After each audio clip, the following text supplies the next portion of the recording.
Hey, what's up guys, this is Katie Cloudy, and yesterday for the first time in 9 months we actually heard an official statement from the team at Paranoid Android, and as anticipated we have a brand new version of Paranoid Android based on Android Nougat. Now at the moment it's just supported for a handful of devices like the Nexus 6P, the 5X, the OnePlus 3 and the 3T, and also the Google Pixel. And of course I went ahead and flashed it on my Google Pixel right here, and after using it for a whole day, here are my first impressions. Now the installation process. Man, it's hard to install a custom ROM on a Pixel. It's quite different from what you do on Nexus, but either way, after 2-3 hours of struggle, I booted up into Paranoid Android, and as expected, it felt fresh, clean and smooth, just as Paranoid Android should feel like.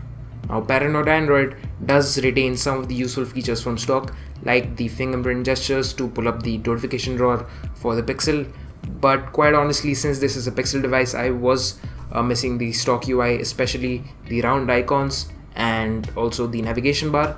But thankfully this version of Paranoid Android has OMS support built in, which means that you can use and install your favorite substratum themes without having to root, which is great because I got back my navigation bar from the Pixel without much of a hassle. And in addition to substratum support, you also have something called color theme engine baked into the settings.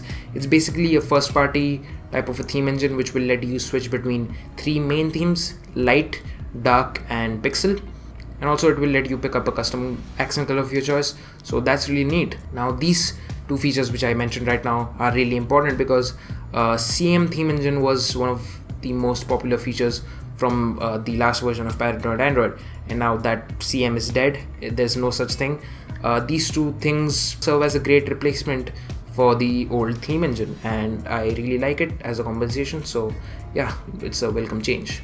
Now the next big, most important feature is the reintroduction of PI controls. Yes, they did it this time, and if you want to use it and get it to work, you first need to enable immersive mode, which will basically save up some screen real estate by hiding the navigation bar and the status bar.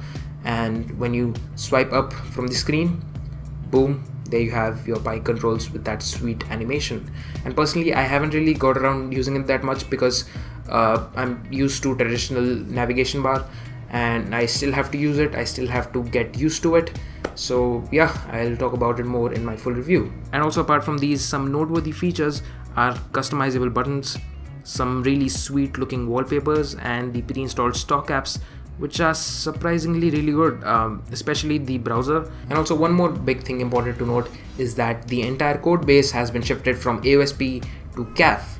So in theory it's supposed to bring good performance, and so far it has.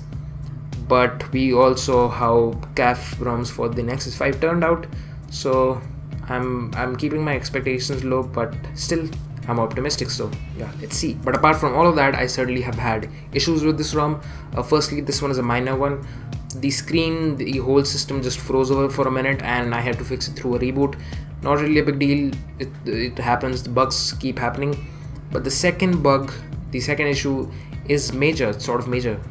I'm not getting any data service. I mean, I tried a couple of different SIMs, none of them work with LTE or even 3G data.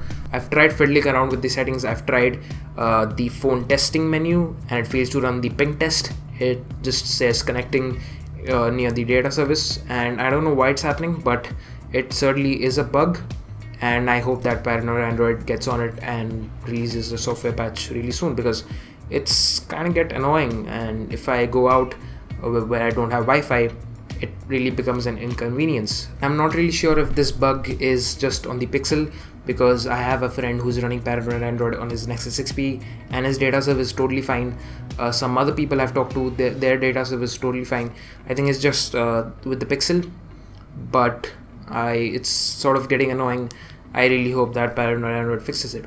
But apart from that, so far I have mixed feelings about it. I mean, I really like the ROM. It's clean, it's fast, it's smooth, and that's the reason why Paranoid Android always gets me.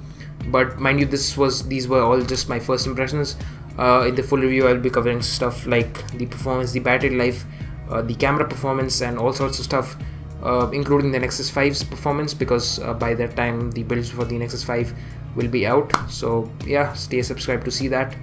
But either way, that's been it for this video. Thank you so much for watching. Comment down below what you think about Paranoid Android and what you want to see in the full review covered. But yeah, thank you so much for watching. Catch you guys in the next one. Cheers.